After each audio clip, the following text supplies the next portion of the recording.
Bonjour à tous mesdames et messieurs, rebonjour. Ah, le drapeau trans, je veux voir des drapeaux trans de partout aujourd'hui là, surtout maintenant. On n'aura jamais autant besoin de drapeaux trans que maintenant. Donc bonjour à tous, bienvenue dans cette petite table ronde. Comment le jeu maudit Harry Pétasse blesse les personnes trans. Voilà, écrit bien évidemment par J.K. Pétasse, la fameuse auteure. Je serai accompagnée pour cette table ronde de deux personnes en présentiel et une superbe personne à distance. Donc Lexi qui sera avec nous. On va commencer par toi Lexi. Bonjour Lexi, comment ça va? Ça va, je suis très contente de pouvoir être une transactiviste en colère qui déverse sa haine des femmes aujourd'hui. Let's go. Et ben c'est parfait. N'hésite pas à desservir ta cause avec une excellente tarte aux pommes. Waouh, Sauvan a rigolé à cette blague. Je te trouve très généreux là. C'est quoi le bail des tartes aux pommes encore? Parce que c'est juste quand tu desserres ta cause un dessert. Voilà, c'est tout. encore plus drôle. Ah, merci. C'est génial. Voilà, donc on dessert nos causes ici et on adore les tartes, donc ça tombe bien. Voilà. Donc Lexi, plein de bisous. Et puis, écoutez, je suis aussi accompagnée donc de Sauvan. Eh oui, c'est moi, bonsoir, comment allez-vous? Et toi, Sauvan, avec quoi est-ce que tu desserres ta cause? Je sais pas, mes cheveux? Mais non, tu dois dire un dessert. Un Queen Yaman. Ici, le desservage de cause est breton. Et du coup, Maxime, bonjour Maxime, tu es avec nous. Donc toi, tu Salut. représentes SOS Homophobie, c'est ça? Stop homophobie, ouais. Stop, pardon, Voilà. je les ai confondus. Non, je non, suis il n'y désolée. a pas de souci, on est toujours Vas-y, confondus. dis-nous tout au sujet de l'asso si tu veux la présenter rapidement. Ouais, alors moi c'est Maxime Hay, je suis porte-parole de Stop Homophobie. Et Stop Homophobie, à la différence de SOS, nous on va traiter au niveau juridique et légal toutes les problématiques liées à au LGBT-phobie. Donc nous si tu veux, on a une armée d'avocats qui venons en aide aux victimes qui le souhaitent, déposer plainte, faire des poursuites, etc. Et on va poursuivre les entités juridiques, que ce soit les entreprises, les politiciens, les responsables, etc. Dès qu'il y a des propos ou des comportements LGBT-phobes.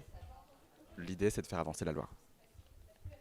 C'est super. Et écoutez, merci beaucoup. Du coup, tu vas pouvoir nous donner peut-être un aspect un peu plus insight, un poil peut-être plus juridique sur les petites bêtises qu'on peut voir à droite à gauche. Ah bah complètement. Et super. Et c'est nickel. Écoutez, c'est très simple. C'est vous qui avez porté plainte contre Moulot, on nous dit dans le chat. Exactement, on a déposé plainte contre Dora Muto. Oui, Moutot, pardon. Muto, ouais. Ok. Contre cette personne pour propos transphobes et incitation à la haine transphobe. Merci d'avoir fait ça. Mais avec grand plaisir. Parfait, merci effectivement à vous, on en a besoin clairement de ce genre d'action. Du coup aujourd'hui on va parler donc du jeu maudit de Harry Pétasse, moi je l'appelle comme ça maintenant, je trouve que ça lui va bien. Donc Harry Pétasse, une licence qui a fait l'enfance de énormément de personnes, qui malheureusement a été traînée de manière irrattrapable dans la boue par son autrice, son autrice donc J.K. Pétasse, moi je l'appelle JKK. Je trouve ça drôle, tu vois. Voilà, Ça passe. j'ai un bon humour. Oui, j'apprécie le caca aussi. Ah, tu apprécies le caca? C'est une bonne nouvelle, je suis très heureuse de l'apprendre. C'est quoi le rapport avec maudit? Je maudis, vous l'avez? Oh là là, on l'a. Donc, JKK, comme on l'appelle, JK Pétasse, s'est illustré ces derniers temps par des propos de plus en plus dégueulasses. Est-ce que parmi vous, par exemple Lexi, je vais te demander à toi, j'aimerais qu'on fasse un petit récap des saloperies et des saletés qu'a pu sortir JKK. Est-ce que toi, tu as moyen de nous résumer vite fait ce que tu te souviens que notre bon ami JKK a pu sortir ou faire comme action ces dernières années qui lui valent sa réputation tout à fait exécrable? Oui, bien sûr. Alors en vérité, on présente souvent et on l'excuse souvent en disant que c'est quelques sorties sur Twitter de temps en temps, mais il faut bien voir qu'on a maintenant un passif qui compte 5 années de prise de position politique et idéologique de sa part en utilisant les réseaux sociaux. On n'a effectivement pas de prise de position vocale à part très récemment à un podcast qui a été annoncé, mais sinon on est vraiment dans de la prise de position écrite, financière et politique. Ça a commencé sur Twitter avec des positions d'abord transphobes euh, qui s'inscrivent dans une ligne en fait très traditionnelle du féminisme transphobe, du mouvement TERF, à savoir l'idée de défendre les vraies femmes, entre guillemets, face à une pression des militantes trans qui chercheraient à s'imposer dans ces milieux. J.K. Rowling a d'abord présenter cette position comme une défense des femmes hors de son travail littéraire. Et en fait, il s'est avéré qu'au fil du temps, outre des tweets qui ont été multipliés depuis 2018, elle a aussi écrit et utilisé son art pour servir son positionnement transphobe. Sous le pseudonyme de Robert Galbraith, un pseudonyme qui n'a pas été choisi au hasard puisque c'est le Britannique qui a participé à la mise en place des protocoles de thérapie de conversion qui sont reconnus comme des tortures devant changer l'orientation sexuelle ou l'identité de genre d'une personne. Elle a eu recours à des personnages d'horreur qui sont typiques d'une transphobie dans la création littéraire et cinématographique, à savoir le motif de la tueuse trans qui serait folle, qui serait complètement dégénérée et qui serait en fait un homme travesti.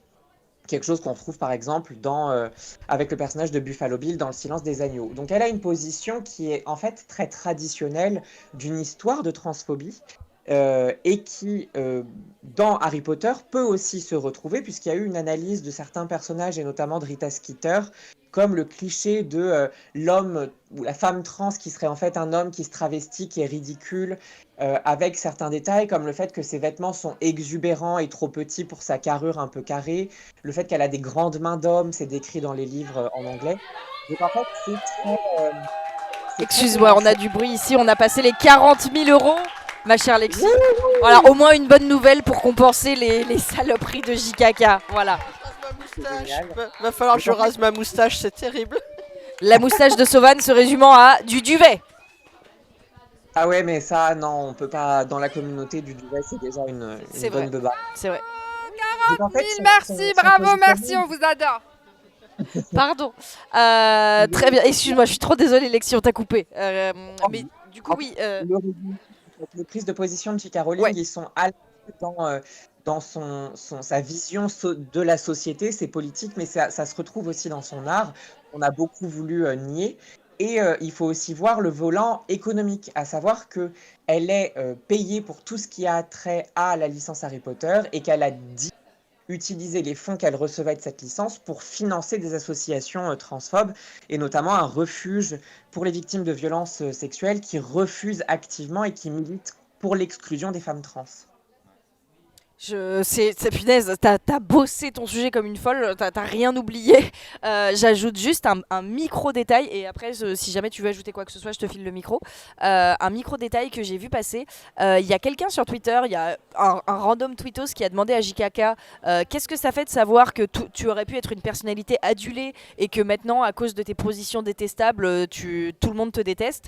Et JKK lui a dit mon canard, si tu crois que j'ai changé après avoir été célèbre, et ben tu te trompes lourdement. Et en fait, en fouillant un petit peu dans son passé, on se rend compte que JKK, elle a toujours été très proche des mouvances de droite.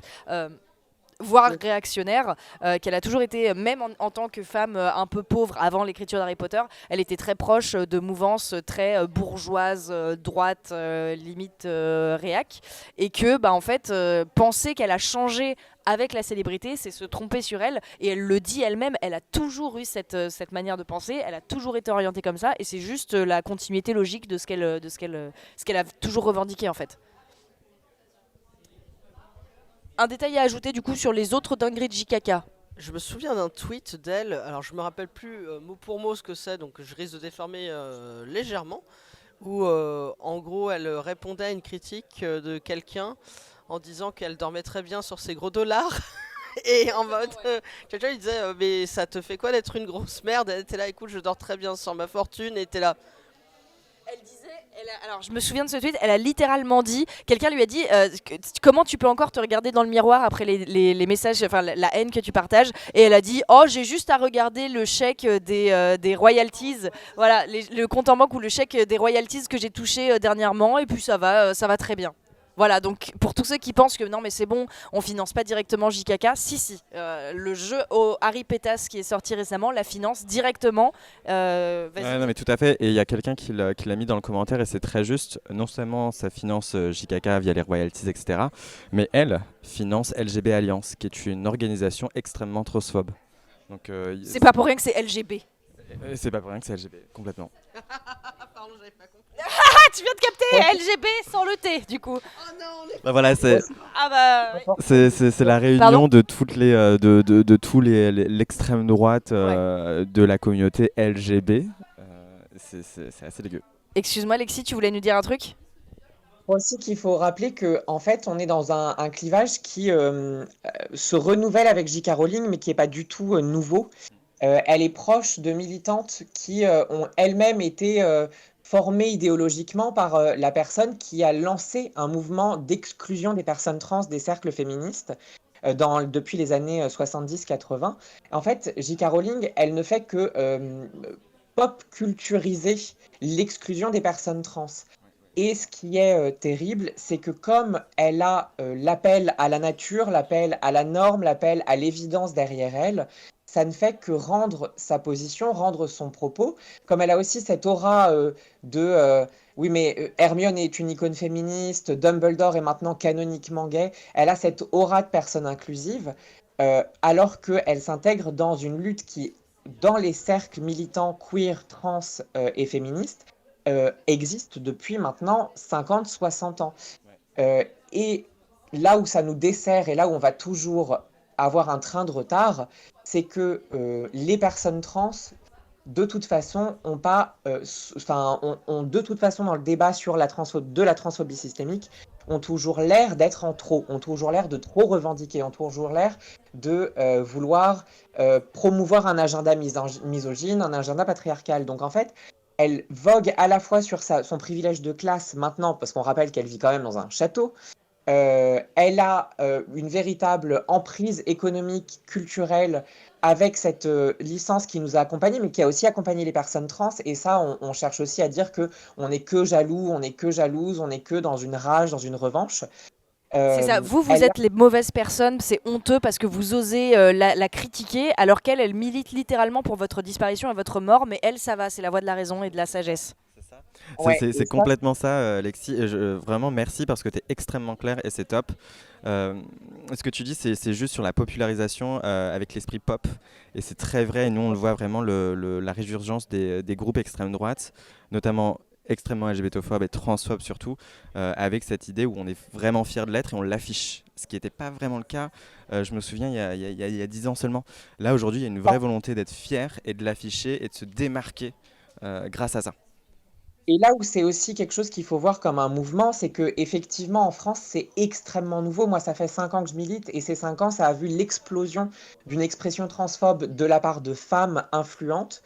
Ça existait dans le monde anglo-saxon et je pense que les prises de position si fermes de J.K. Rowling ont permis en fait cette démocratisation de la transphobie qui vraiment maintenant est vue comme juste en plus une position avec laquelle nous, personnes trans, on devrait faire parce que c'est ça le débat public.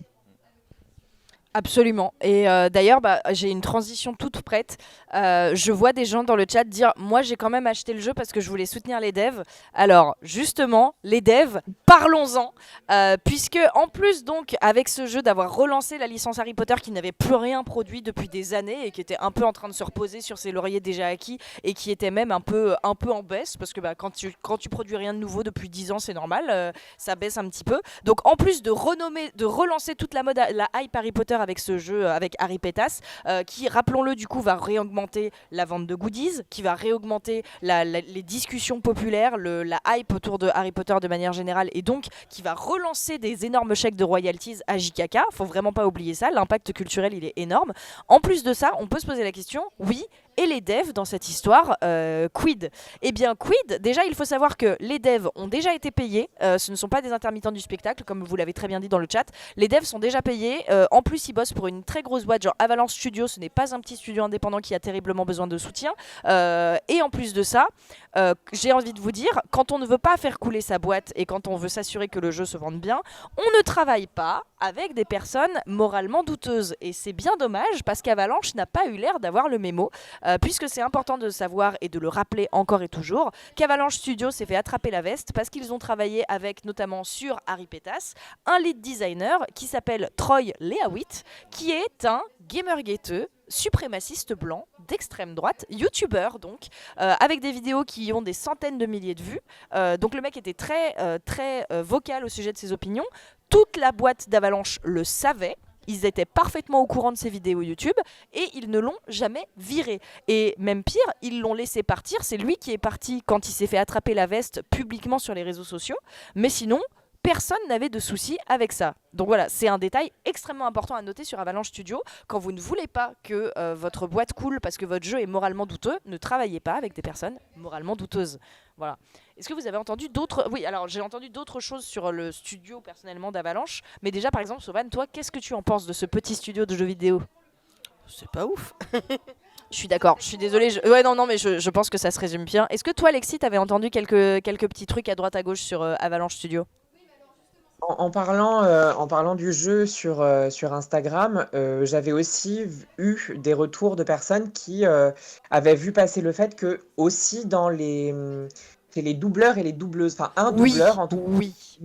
en accusation pour avoir aussi eu des accusations contre lui, à la fois de position très suprémaciste Ouais. blanche dans ses déclarations en ligne, et que dans son activité de doubleur, il y avait aussi eu des accusations de certaines collègues de comportements qui frôlaient l'agression sexuelle. Absolument. Et d'ailleurs, pour aller plus loin, cette personne a même été condamnée par la police pour violence sur sa conjointe. Il a une interdiction d'approcher son ex-femme sur qui il a fait du revenge porn, et il a interdiction de voir ses enfants. Et absolument, ce mec-là a fait un tweet pour dire à J.K. Pétas « Merci infiniment pour ton travail et pour tout ce que tu fais ». Et J.K. Pétas lui a répondu « Pas de souci, avec plaisir ». Voilà, donc Ah, J.K. mais Pétas, waouh. grande défendeuse des femmes waouh, finalement. Mais on en a. Mais waouh. Oui. Je suis choqué. Oui, oui, et c'est public, c'est sur Twitter. Mais Tout ça en se fait, trouve tu te sur rends Twitter. compte que même la base de la base, qui est de faire un screen, un check, des gens qui vont bosser sur ce sujet-là, alors que tu sais qu'il y a un énorme scandale derrière, tu sais qu'il y a une énorme transphobie derrière. C'est Même impossible de ça, pas c'est savoir. pas fait.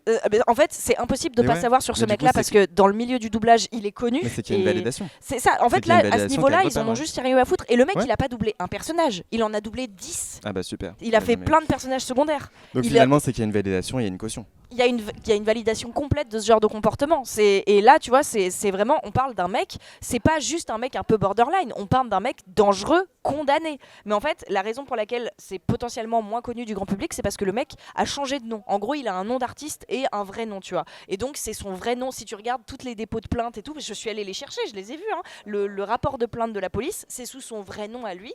Et du coup, pour le commun des mortels que nous sommes, tu vois, tout le monde n'est pas au courant de vrai nom d'artiste. Mais du coup, tu peux les retrouver facilement. Genre sur sa page Wikipédia, ça dit machin de son vrai nom, truc. Et là, tu peux voir effectivement les trucs sur lui. Mais ça, c'est dingue que ce soit pas sorti. C'est sorti. Mais tellement fort dans. Ouais, dans voilà. la En fait, presse, c'est sorti dans l'indifférence générale parce qu'à côté, les gens étaient trop occupés à dire ouais, Harry Potter, quand même, Hogwarts Legacy, quand même, pas mal. Pas mal. Faut l'admettre, pas mal. Et on passe à côté de ce genre de bails qui sont Attends, mais immondes. tu vois les principes en fait. Moi, c'est ce que je dis souvent. Je parle trop, tiens. Bah, merci. Vas-y. Non, mais je t'en prie. Non, je disais, moi, ce que je dis souvent, c'est sur Hogwarts Legacy, par exemple, parce que je voyais justement le commentaire où j'ai acheté le jeu et j'ai donné à une asso. Moi, j'ai pas de recommandation à faire, si ce n'est prioriser vos valeurs. Les valeurs, de faire en sorte que les personnes transgenres ou LGBTQIA+, puissent vivre sereinement leur vie. Pour moi, c'est une valeur prioritaire, au-delà de mon divertissement personnel. Et je suis un grand fan d'Harry Potter à l'époque. Je me souviens quand je regardais tous les jours un film par soir, et je l'ai appris par cœur. À mon grand dab, mais j'ai priorisé mes valeurs. L'idée, c'est pas de vous forcer à acheter le jeu, c'est de soyez cohérent en fait avec vos valeurs. Vous pouvez pas vous revendiquer pour les droits de l'homme, les droits humains au sens large, et quelque part financer des cercles d'extrême droite qui visent à la destruction finale des personnes LGBTQIA+. Hein. Ouais, c'est ça. Alors, je sais pas si si je passe un truc trop rapidement d'un truc à l'autre, mais ce qui m'a tué. Moi, j'ai suivi beaucoup le débat sur Twitter. Où j'ai un peu pris position parce que ça me touche. Là, je suis en première ligne de mire, et puis ça m'a énervé. Parce que je pense que les gens qui aiment Harry Potter, maintenant, on a tous passé la trentaine, hein, on est des grandes personnes. Des œuvres littéraires super, il y en a plein d'autres. Des films super, il y en a plein d'autres. Des univers super, il y en a plein d'autres. Et les gens ne le lâchent pas. Après, je peux comprendre le côté, il y a un côté doudou. Comme ça, faut que je parle, pardon. Je comprends le côté doudou de la licence, le côté on a grandi avec, et ça rappelle des souvenirs, etc. Mais moi, personnellement, quand il y a une œuvre ou un artiste ou une artiste que j'adore et j'apprends que la personne a de la merde au cul, hein, disons les termes comme ils sont, moi, ça me dégoûte complètement du travail qui a été produit. En fait, je comprends pas une seule seconde comment on a pu être aussi nombreux à dire Polanski c'est de la merde, mais J.K. Rowling ça passe. J.K. Rowling Mais et en Harry fait, Potter ça passe. moi, je crois que c'est le cœur d'un double standard qui est énorme, c'est que la transphobie n'est jamais suffisamment grave parce qu'elle reste encore jamais considérée comme suffisamment objective. Parce que en background, nos identités, elles ne le sont pas non plus pour une majorité de personnes. Je crois aussi qu'il y a un vrai double standard dans le féminisme qui fait qu'on ne veut pas pointer du doigt une femme cisgenre qui a l'aura féministe de J.K. Rowling, si c'est pour défendre les femmes trans qui, soyons honnêtes, ont encore la réputation d'être soit pas des femmes, soit des mauvaises femmes et encore moins des victimes. Ça rejoint à quel point, dans le féminisme, on a du mal à dire qu'une femme trans peut être victime, exactement comme une femme cisgenre peut l'être. Et ça, en fait, ça crée une espèce de trou d'air qui profite actuellement au mouvement masculiniste et au mouvement d'extrême droite qui se sont ralliés massivement derrière le jeu et derrière J.K. Rowling. Moi, quand j'en ai parlé sur les réseaux sociaux et que j'ai expliqué qu'il y avait vraiment une zone grise morale où des gens qui veulent se dire alliés des personnes trans préfèrent privilégier leur confort et leur plaisir avec le jeu, je me suis pris des vagues de harcèlement avec des menaces de viol, avec des menaces de mort, avec des personnes qui, en fait, venaient me montrer des reçus Steam où ils avaient acheté 6 exemplaires. Et en allant voir les comptes de ces personnes, c'est des personnes qui retweetent et qui défendent Andrew Tate, qui tiennent des propos hyper misogynes, qui défendent les théories de la misère sexuelle masculine. En fait, aujourd'hui, J.K. Rowling, parce qu'il y a une complaisance et parce qu'il y a une difficulté à condamner les femmes comme on condamne à juste titre la non-séparation des artistes hommes enfin de l'homme et de l'artiste quand c'est des hommes, parce qu'on n'ose pas faire la même chose avec J.K. Rowling, ça crée un boulevard aux rhétoriques masculinistes et c'est ça aussi qui crée un engouement financier. Je suis à peu près sûre que s'il y avait déjà eu des discours d'association de positions voilà, d'autres féministes cis mainstream qui disaient bah, en fait, on est face à un non-sujet et il faut arrêter de la soutenir, on n'aurait pas aujourd'hui Hogwarts Legacy comme une sorte de porte-étendard aux masculinistes, aux transphobes. C'est vraiment devenu un cri de ralliement. Et pas que de la transphobie, parce que le jeu joue aussi avec des rhétoriques hyper et des images très antisémites, avec la figure du gobelin, mais qui se retrouvait déjà dans les textes de J.K. Rowling. C'est pas une invention, parce qu'on la défend beaucoup en disant qu'elle n'a pas eu de droit de regard, alors qu'en fait, on lui a demandé la validation pour tout dans le jeu, et qu'elle touche des droits petit à petit sur les exemplaires vendus. Donc, il faut réussir à prendre du recul et à se dire le plaisir à jouer un jeu passe après tout ce que peut porter de négatif le jeu, ce qu'il porte. Et c'est valable pour la transphobie, mais ça doit aussi être valable sur à quel point J.K. Rowling, pour les femmes, bah, quand on s'intéresse à son œuvre, c'est hyper patriarcal, elles finissent toutes mariées et elles doivent toutes avoir des enfants, sinon elles meurent, ou alors c'est que c'est des personnages génocides. Il y a la question des personnages racisés qui ont tous des prénoms hyper Oui. stéréotypés, qui ne sont pas présents comme des vrais agents de l'histoire. Ils sont là pour servir d'autres personnages qui sont blancs. Il faut aussi parler justement de son antisémitisme. Enfin, c'est une question globale. Et là où J.K. Rowling a réussi à faire des pirouettes en disant non mais en fait Dumbledore il est gay, non mais en fait Hermione elle peut tout à fait être noire, depuis le début, la carrière littéraire de J.K. Rowling, c'est la carrière littéraire d'une femme blanche, cisgenre, hétéro, qui a des valeurs de femme blanche, hétéro, cisgenre, bourgeoise, qui défend une certaine vision de la femme et de la famille. C'est complètement ça. Et d'ailleurs, bah, tu vois, t'as très bien dit les personnages du truc Harry Potter qui ont des noms à crever. Voilà, Cho Chang. On a dans le jeu aussi, pardon. Voilà, exactement. Bah, j'allais en parler, mais Ah bah ouais. tu vas le faire mieux. Bah, écoute, oui, alors j'ai un peu suivi du coup certaines choses qui se passent dans Hogwarts Legacy. Donc tu as un personnage trans, je crois que c'est La meuf trans a été faite en réponse aux accusations. Ah oui, en plus d'accord, oui. Donc ils sont dit, voilà. Exactement. Je te le vole et je te le rends juste après. Mais en gros, effectivement, quand il a commencé à avoir les bails en mode oh là là, J.K. Rowling, c'est quand même pas ouf, mauvaise répute, mais il y a un jeu Harry Potter qui arrive dans quelques années, comment on fait? Les devs sont arrivés en mode oh là là, vous en faites pas, on va vous permettre de faire des personnages trans dans le jeu et on va même mettre une meuf trans dans le jeu. Et la meuf trans s'appelle Sir Ona. Alors c'est tout accroché, c'est Sirona, mais Sir Ona. Euh, je l'ai vu passer. Il faut savoir que Sirona, dans la mythologie celtique, c'est la déesse de la guérison. Oh non. Moi, j'ai l'impression que ça a un sens en mode Thérapie si de tu es conversion, un trans, truc tu comme es ça. malade et il faut guérir de la trans identité, Mm. oulala, Non, voilà. mais tu vois, même l'idée de caser quelqu'un juste en réponse en mode on fait le minimum. Tu vois, rien que ça, Et s'il te plaît. le nom a été choisi pour dire non, mais c'est une déesse, mais que en même temps, ça veut dire sœur quelque chose. Enfin, les deux sont pas mutuellement exclusifs, mais j'ai vu passer beaucoup de tweets de masculins qui disent voilà, les trans savent pas, ont aucune culture, c'est des gros débiles, c'est une déesse. Bon, moi je crois que J.K. Rowling a toujours joué avec les noms beaucoup pour y faire des doubles entendres, comme on dit en anglais, des sous-entendus. Je vois pas pourquoi elle n'aurait pas superposé les deux en fait. Oui, puis aussi, si tu divises le nom en deux, ça je sais pas si c'est volontaire, mais on peut aussi voir ça. Sir en anglais ça veut dire monsieur, et Ona en japonais ça veut dire femme. Donc monsieur-femme.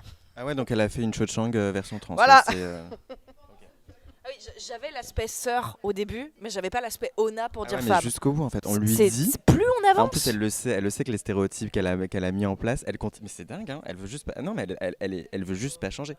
Elle veut juste pas changer. C'est waouh, c'est peut-être une coïncidence, mais en fait c'est vraiment genre le CSC le plus incroyable des coïncidences dans tous les cas. Vous voyez, il y a plein de gens qui disent non mais il y a plein de DS qui commencent par cire ou avec ou sans cire, enfin peu importe, tu vois.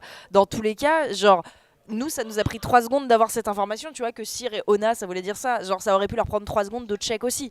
Donc vraiment plus on creuse dans cette histoire et plus c'est un drame total et absolu.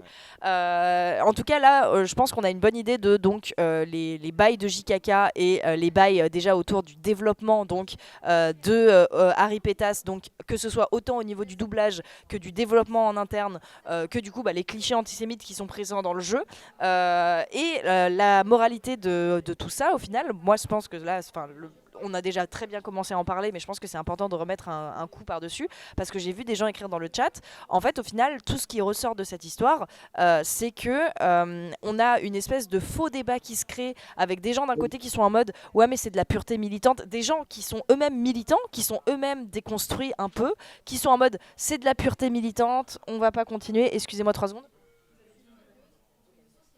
C'est de la pureté militante, on peut pas se priver des jeux qu'on aime, il faut quand même pas aller trop loin, etc. Et d'un autre côté, on a des gens qui sont juste en mode on vous demande juste de pas jouer à un putain de jeu. C'est tout ce qu'on vous a demandé. Ne pas y jouer ou ne pas trop vous hyper dessus. C'est la seule chose qu'on vous demande et c'est trop compliqué. N'hésitez pas, quoi. C'est sûr, craquez-le si vous voulez, on va pas vous courir après en mode ouah, IDH ou j'en sais rien. Mais ne donnez pas d'argent à ce genre de personnes. Enfin, je veux dire, déjà les personnes trans, je te pique le micro sinon tu vas le tenir 1000 ans. Mais déjà, quand on est une personne trans, on en chie tous les jours, on a des galères partout, que ça soit médicalement, administrativement, que ce soit dans la sphère privée, avec l'entourage, etc.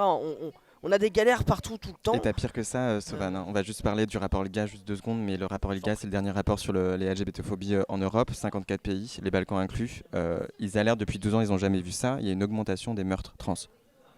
Ça va jusque-là en fait, ça va jusqu'au meurtre. Il y a une jeune fille trans qui est morte il y a pas longtemps aux États-Unis, en Angleterre là récemment. Oui, bien Et sûr, bien sûr. on soupçonne que c'est dû à la vague de haine monumentale qui Ouais, a ouais, été c'est ça, entraînée avec c'est ça. Hogwarts Legacy en fait. Donc c'est pas juste culturel, c'est pas juste le jeu, oui, non, je sais pas quoi faire. Déjà, priorise tes valeurs. Si tu penses que les droits de l'homme ça va au-dessus, bah ça va au-dessus. Mais derrière, t'as tout l'aspect culturel qui va rejoindre des aspects pratiques, dans le sens la réalité.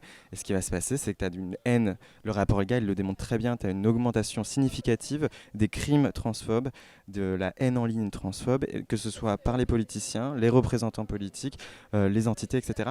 C'est global et le rapport le démontre très bien aussi, c'est mondial. Aujourd'hui, le cheval de bataille des personnes d'extrême droite ou d'autres qui détestent les gens, ça va être les personnes transgenres, pardon, excuse-moi. Et derrière, ça se traduit par des meurtres. Il y a une augmentation significative des meurtres de personnes transgenres. Donc c'est grave, c'est très très grave en fait. C'est pas juste un jeu, c'est pas juste une histoire, c'est pas juste une fantaisie sur Harry Potter. Moi j'ai bien aimé quand j'étais gosse, c'est que derrière ça se traduit, il y a des impacts en fait, et des impacts réels sur la vie des gens. Oui, c'est ça quoi. Et je veux dire, déjà, on en chie tous les jours. Ce que je disais, on a peur. Enfin, moi, tu vois, je peux pas l'annoncer comme ça. Je sais jamais ce qui va se passer dans la tête des gens en face, quoi. Et tu vois, en gros, les gens veulent faire passer leur plaisir avant juste le droit d'exister. C'est juste ton existence, après tout. Mais Harry Potter, enfin. Et là, tu fais, mais en fait, j'aimerais juste vivre tranquille et qu'on ne me poignarde pas dans la rue, s'il vous plaît. Et ce qui m'a aussi beaucoup tué, c'est que déjà les gens sont d'une mauvaise foi qui me donnent envie de me taper la tête contre les murs. Parce que tu as beau leur donner les preuves, leur donner les tweets en question, les tweets problématiques, les articles qui ont été sortis sur des médias anglais, etc. Ils te répondent pas lu, donc ok, ils veulent même pas lire en fait. Ils sont là, donne les arguments, mais je ne veux pas les lire. Donc après ils sont là, oui mais vous nous éduquez pas. Et t'es là, bah en fait, je te donne des éléments de réponse et tu décides de les ignorer. Donc il y a un moment, on va aller droit dans le mur. Et après, déjà on a ça, les gens qui sont d'une mauvaise foi crasse. Après il y a les gens qui n'ont rien à faire et qui s'en montrent mon plaisir passe avant ton droit d'exister. Et il y avait un dernier point qui là est en train de sortir mon cerveau parce que je suis fatigué. Oui, alors les gens qui te disent oui tu me dis ça mais toi le téléphone depuis lequel tu écris ton tweet a été fait en Chine. Alors oui c'est vrai, je ne peux pas être une personne 100% parfaite et consommer de façon 100% éthique parce que c'est très difficile voire impossible. Et oui en effet mon téléphone a probablement été fait dans une usine en Chine, peut-être que mes vêtements ont été faits par des enfants, j'évite les marques qui font ça, c'est vrai. Mais là on ne parle pas d'un besoin primaire de s'habiller, je peux pas aller tout nu dehors, sinon je vais avoir des gros problèmes. On a besoin d'un téléphone la plupart du temps quand même. Alors qu'un jeu vidéo, tu as le choix d'y jouer ou pas en fait. C'est la décision, elle vient de toi. Euh, c'est pas un besoin vital en fait. Et je suis désolé, mais tu peux te passer d'un jeu vidéo. Il y en aura d'autres des super jeux vidéo qui posent pas de problème. Il y en aura des tonnes, des centaines. Il y a des super jeux qui sortent tous les ans. Et les gens font leur caca nerveux là comme des gros bébés boudeurs. Et c'est insupportable. Voilà. J'en profite pour rappeler d'ailleurs un immense merci à Twitch qui ne permet absolument pas le contrôle des publicités qui passent sur nos chaînes alors qu'ils prennent 50% de l'argent de tous les partenaires et du coup on se retrouve avec des pubs pour le magnifique jeu Harry Pétas alors qu'on milite activement contre. Merci Twitch, c'est un plaisir de vous donner 50% de mes revenus tous les mois. Excuse-moi Lexi, je t'ai pas donné la parole depuis un moment, est-ce que tu voudrais ajouter quelque chose? Est-ce que tout va bien? Ça vaut très bien. Enfin, en soi, rien de particulier, mais je crois que il faut. Les informations, elles sont disponibles, elles sont accessibles, elles sont claires, elles sont évidentes, elles sont factuelles.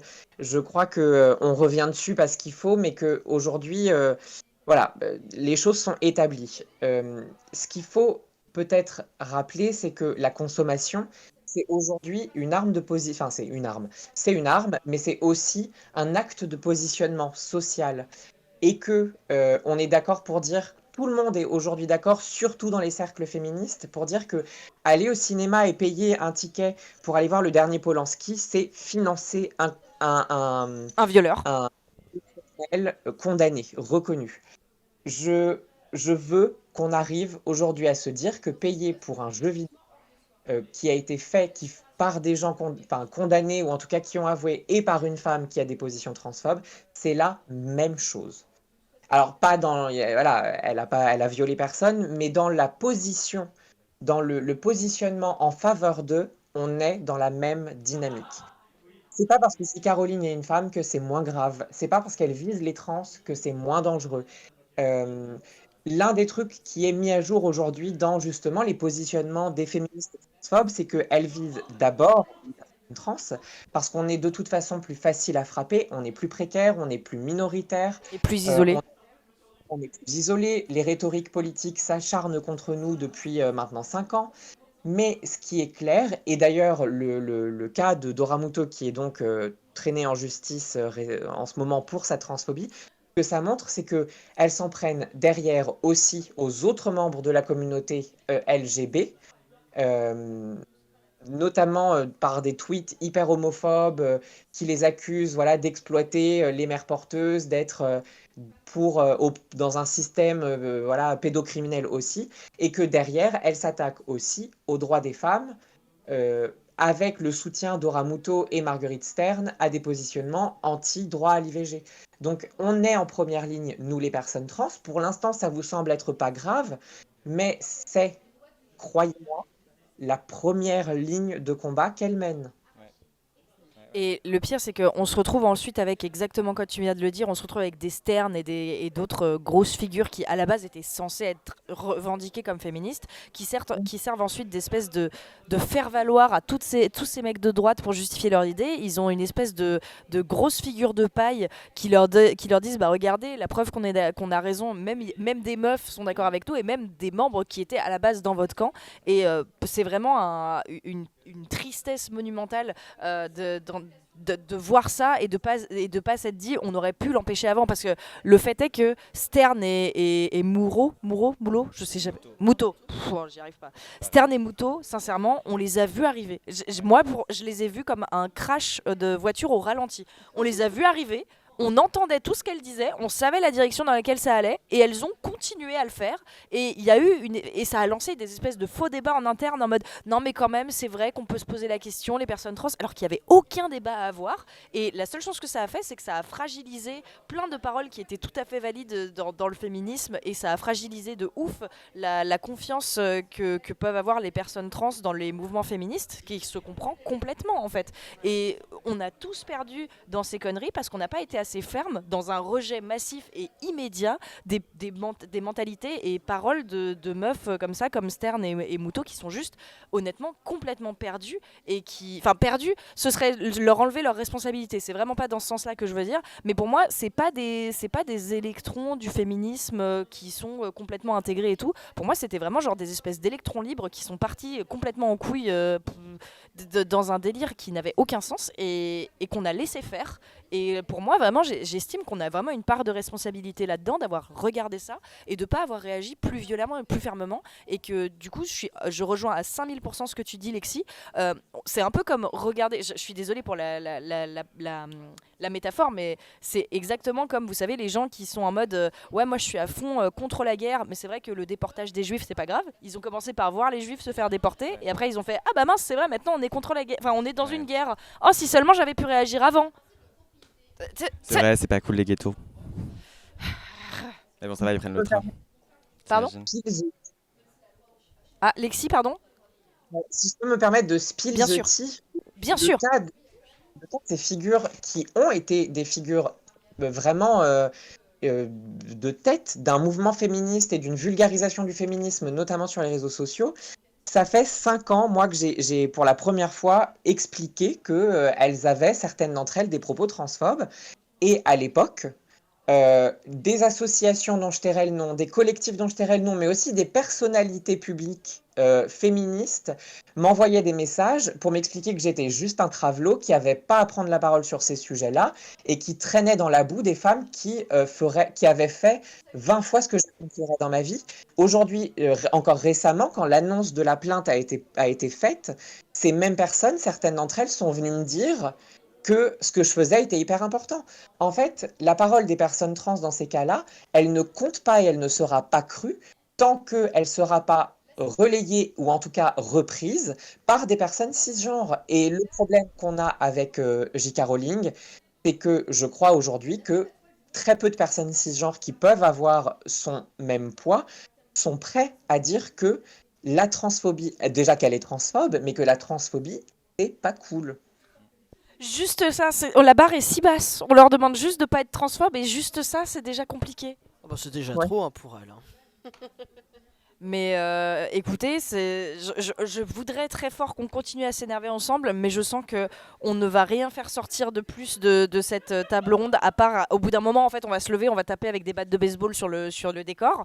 On va peut-être rappeler ce qu'elle risque de Ramuto. Ah bah oui, ça Voilà. par contre, oui, c'est une Ça, bonne chose. c'est Ouais, peut-être finissons là-dessus. positif. Je rejoins tout à fait ce qu'a dit Lexi. Encore une fois, merci parce que c'est extrêmement clair et je pense que là, tu fais une énorme sensibilisation et c'est top.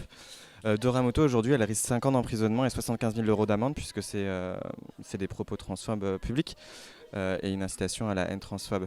Évidemment, la justice française étant la justice française, elle n'ira jamais en prison, mais voilà ce qu'elle risque. Aujourd'hui, il y a la loi qui est quand même écrite et inscrite.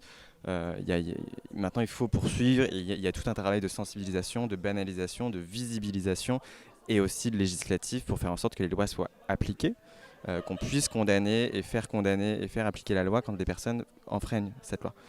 Et aujourd'hui, il y a les associations qui sont là aussi. Nous, je reviens juste sur ce qui a été dit par Lexi, elle a raison. Nous, chez Stop Homophobie, c'est un énorme sujet de travail sur lequel on est en train de faire par rapport à la transphobie globale, notamment en France, et faire en sorte que notre stratégie soit aussi avant tout portée par ces personnes-là, parce que ça a été très bien redit dans le chat, les personnes transgenres sont toujours les premières dans le combat. Et elles sont toujours les premières attaquées.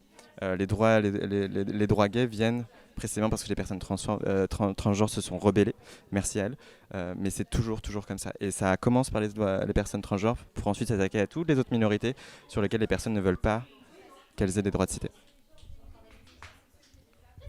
Je ne sais même pas quoi ajouter. Oui, j'espère qu'elle va prendre le tarif. J'espère que la justice va faire un effort. Mais avec ce que j'ai eu ce matin comme témoignage, je n'ai plus beaucoup d'espoir en la justice, puisque en 2023, une femme qui passe devant un jury qui a subi un viol se prend encore la question pourquoi vous vous êtes pas défendu, pourquoi vous n'avez pas crié. Donc on est encore bien le cul dans le sable. Mais dans tous les cas, je pense que c'était ultra important de faire ce live et je vous remercie beaucoup de l'avoir fait avec moi. Je suis désolée qu'on ait dû un peu speeder à cause des problèmes techniques, mais je pense qu'on a fait quelque chose de super important. Et Lexi, tout le monde te le dit dans le chat, mais je me joins à eux. Franchement, Lexi, bravo. Hein. C'était trop bien. Tu as une pédagogie incroyable, Lexi. Un infini merci pour ta participation et tout ce que tu nous as dit. C'est vraiment, genre, c'était brillant. Rejoins et parfait. Stopophobie, please. Voilà, genre merci à toi, Lexi. Tu es une reine, comme on nous dit dans le chat. Oui, la grande reine. J'ai un brin les larmes aux yeux, mon mascara coule, heureusement que je suis pas. C'est bon, tu peux le cacher, personne ne verra le mascara, tu as le droit de pleurer à chaudes larmes. Et ben en tout cas, merci beaucoup à vous, merci beaucoup Sovan, merci beaucoup Maxime, merci infiniment Lexi, merci à vous dans le chat d'avoir été cool, même s'il y avait 2 ou 3 personnes perdues, globalement vous avez quand même tous été cool. On a toujours des perdus, on a toujours des moutons noirs évidemment, on a toujours des moutons noirs. Non, c'est terrible. Attendez, je viens de réaliser en l'entendant, c'est terrible. Excusez-moi, pardon. C'est pas ce que je voulais dire. Bon, j'arrête définitivement les blagues. C'est la mouton noire du féminisme. Non, arrêtez, ça va partir, arrêtez. Terrain glissant là, ça va être terrible, Pardon, mes excuses. J'ai voulu faire une blague, je suis trop fatiguée, j'ai dormi 4 heures, soyez indulgents. On annule, annulez tout. J'arrête Furax, on annule. Est-ce qu'on peut représenter Lexi? Tu sais quoi Lexi? Je crois que j'ai été la pire personne du monde et je crois que je ne t'ai même pas laissé te présenter. Est-ce qu'on peut finir sur toi qui nous présente qui tu es, ce que tu fais et où est-ce qu'on peut te suivre? Oui, alors je suis Lexi, je suis à la base chercheuse. Je fais donc de la socio et de l'anthropologie sur le genre et les transidentités. J'ai créé un compte Instagram qui s'appelle Aggressively Trans où je fais de la pédagogie, de la vulgarisation sur tous ces concepts et j'ai aussi écrit 2 bouquins sur la question. Je suis tellement désolée d'avoir oublié de te poser cette question évitante au début du stream. Lexi, merci dans le chat de me l'avoir rappelé. Pardon. Oui, vas-y. Donner pour nous toutes, donner pour Furax, c'est hyper important. C'est aussi avec la Moulaga qu'on fait changer les choses. Donc, continuez à donner. Super, et ben écoutez, sur ce message fantastique, on va pouvoir arrêter cette table ronde là. J'espère qu'elle vous aura ouvert les yeux et n'hésitez pas à l'envoyer à toutes les personnes qui vous cassent les couilles sur oui mais quand même Harry Potter c'est mon enfance. Et puis comme ça au moins ils pourront prendre leurs décisions en ayant un maximum d'informations et sans la moindre excuse de dire oh ben je savais pas. Allez, sur ce mesdames et messieurs du chat, nous allons nous remettre en pause pour 10 minutes et au revoir.